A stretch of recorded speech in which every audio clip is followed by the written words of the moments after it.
दोस्तों, मुफ्ती शिमाइल नदवी साहब और जावेद अख्तर के दरमियान अल्लाह के वजूद पर एक बहुत बड़ा मुनाजरा हुआ, डिबेट्स हुआ।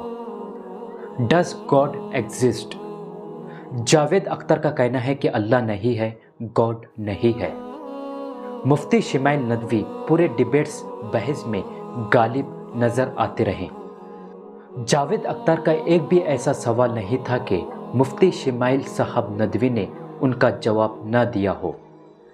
जावेद अख्तर टॉपिक से हटकर बात को घुमाने की कोशिश कर रहे थे, लेकिन मुफ्ती शिमाइल साहब ने दलाइल के अंबार लगा दिए और प्रूफ के साथ जावेद अख्तर को जवाब दिया।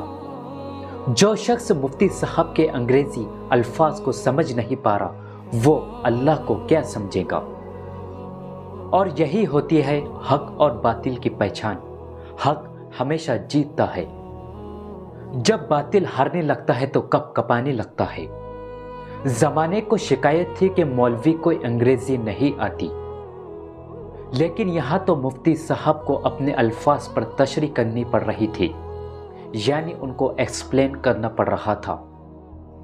मुफ्ती शिमाइल साहब को मुबारकबाद, जिन्होंने हक अदा कर दिया और पूरे सबूत और प्रूफ के साथ जावेद अख्तर को करारा जवाब दिया। और तमाम अहले इस्लाम को मुबारकबाद।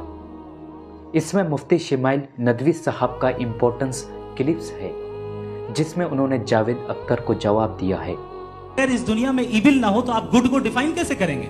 अगर जुल्म ना हो आप इंसाफ को समझेंगे कैसे? अगर तारीकी ना हो तो आप लाइट को समझेंगे कैसे?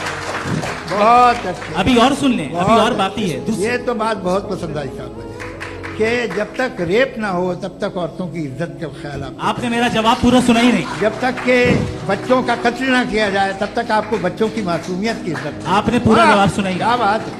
क्या आपने नुक्ता निकाला हुआ? आपने पूरा जवाब सुना ही नहीं। आप सुन लें, मेरी बात सुन लें। ये मैंने आपको एक चीज बताई। दूसरी चीज, इस दुनिया में हम आए हैं टेस्ट के लिए। हमारा टेस्ट हो रहा है और हर इंसान का अलग अलग अंदाज में टेस्ट होता है। और इस दुनिया में अगर इविल मौजूद है तो वो इविल नोबल क्वालिटीज को डेवलप करने का और अलग अलग फील्ड में प्रोग्रेस करने का। और अगर हमारे अंदर और इस दुनिया में इविल नहीं होता तो बताइए टेस्ट का मतलब क्या होता? अगर मैं अपने स्टूडेंट को एमसीक्यूज दूं और उसमें सिर्फ राइट आंसर लिख कर दे दूं और कहूं तुम्हारा टेस्ट हो गया, ये मीनिंगलेस है। इस दुनिया में अगर हम टेस्ट के लिए आए हैं तो जाहिर है गुड एंड इविल दोनों मौजूद है। तो अगर गुड एंड इविल दोनों मौजूद है तो ये इविल भी खुदा का बनाया हुआ है। जी हाँ, खुदा का बनाया हुआ है। लेकिन अच्छा, चलो अच्छी बात। जी बिल्कुल, तो बिल्कुल खुदा ने बनाया। अभी तो ये है कि जो मेजॉरिटी है दुनिया में वो इविल है, तो ये खुदा एक्चुअली इविल के साइड पे लग रहा है मुझे। बिल्कुल भी नहीं, मैं बता मेजॉरिटी में तो वो है। क्या बात कर रहे हैं भाई आप? कोई भी जो मुंसिफ होगा, चाहे आपका अपना घर हो जिसके आप सबसे बड़े हैं, चाहे आपकी ऑर्गेनाइजेशन हो जो आप चलाते हैं, वहां पर आप इविल रखेंगे साबित करने को कि बाकी लोग शरीफ हैं। मेरी बात सुन क्या ये आर्ग्यूमेंट ही गलत है? अगर कि जब तक के कोई इविल नहीं होगा तब तक के शरीफ आदमी शरीफ नहीं लगेगा। अगर एग्जामिनर गलत ऑप्शन दे रहा है तो एग्जामिनर इविल नहीं हो गया। जो गलत ऑप्शन को सेलेक्ट कर रहा है वो फेल होगा। क्रिएटर ने इविल को बनाया है लेकिन वो इविल नहीं है। अच्छा सुनिए मेरी बात, let me complete sir. Creator ने इविल को बनाया है टेस्ट के लिए, वो इविल नहीं है। इविल वो होगा जो उसे इख्तियार करेगा। छुरी को बनाने वाला गलत नहीं होता है, छुरी का गलत इस्तेमाल करने वाला गलत होता है। आर्गुमेंट्स दूंगा, लेकिन वक्त की भी किल्लत और जावेद साहब बार बार इधर उधर चले जा रहे थे तो उसको भी थोड़ा एंटरटेन करना पड़ गया।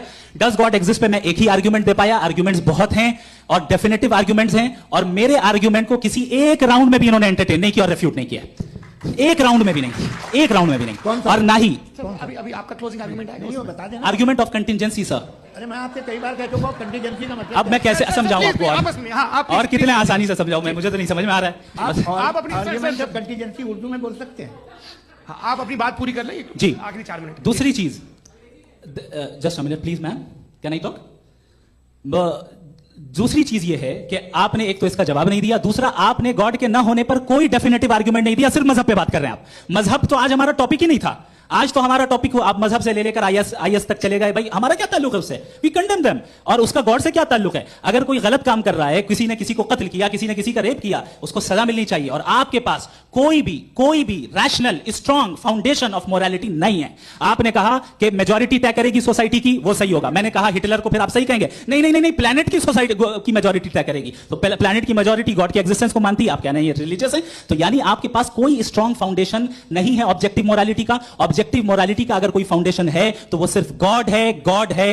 Thank you. देखिए, आपको मैं ईमानदारी से बात करूं, एक तो मैं कॉन्टीजेंसी वर्ड ठीक से समझता हूं, और इस वक्त भी जो आपने अंग्रेजी के अल्फाज इस्तेमाल किए वो ज़रा थोड़े से मुझे डिफिकल्ट और कॉम्प्लिकेटेड लगे।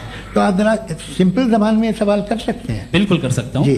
अगर आज हमारे जावेद अख्तर साहब ऐसी कोई अकली दलील और लॉजिकल एविडेंस दें खुदा के ना होने पर जो डेफिनेट भी हो, तो मैं ये ऐलान करता हूं कि यकीनन मैं उस एविडेंस को कबूल करूंगा और उस पर गौर करूंगा। लेकिन साथ में ये भी ऐलान कर देता हूं प्रेडिक्शन के तौर पर कि ऐसा कोई डेफिनेट आर्गुमेंट कोई नहीं पेश कर सकता। दलील हम देंगे और डेफिनेटिव दलील देंगे, लॉजिकल दलील देंगे, ऐसी दलील देंगे जो एंटायर एथिस्टिक वर्ल्ड उसे रेफ्यूट नहीं कर सकती। और ऐसे ही मुफ्ती यासिर नदीम अल-वाजिदी ने जावेद अख्तर को ऐसा सवाल किया कि जावेद अख्तर चुप हो गए और मुफ्ती साहब का एक भी जवाब नहीं दिया। मैं कह रहा I am sorry. आखिरी 30 मिनट बड़े मुश्किल होने वाले हैं। हाँ। जी, मुफ्ती साहब आगे बैठे हैं, इनको माइक दीजिए। हाँ, तरुण माइक आप अपने पास रखिए, आपको कैमरे का फ्रेम पता है। जी, सबसे पहले दोनों को मुबारकबाद। एक सर अपना आप नाम बता दें। आप अमेरिका में शिकागो में रहते हैं, इतना मुझे याद है। बताया आपको, यासिर नदीम अल-वाजिदी मेरा नाम है।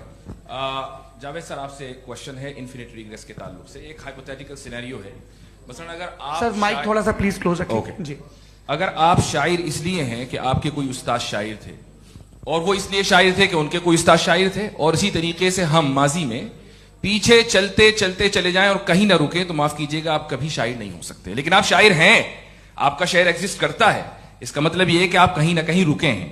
तो मेरा सवाल यह है कि क्या आप इन्फिनिट रिग्रेस ऑफ कॉजेस को लॉजिकल फैलेसी मानते हैं या नहीं मानते? हाँ या ना? मैं इन्हें लॉजिकल फैलेसी नहीं मानता हूँ, लेकिन मेरा प्रॉब्लम यह है कि जब मैं नहीं मानता हूँ तो I will continue with this logic जो फैलेसी नहीं हो। आप एक जगह रुक जाते हैं जाके, आप कहते हैं ये गेंद कैसे बनी, ये जजीरा कैसे बना, ये समंदर कैसे बना, ये ज़मीन कैसे बनी, और अचानक गॉड पे जाके आपको ब्रेक लग जाता है। एक बार आप सवाल नहीं करते कि भाई इनको बनाने वाला तो इनसे भी कॉम्प्लिकेटेड होगा, वो कैसे बना, उसके बारे में आपने इत्मीनान कर लिया, वो हमेशा से है। तो अगर आप उसे हमेशा से मानते हैं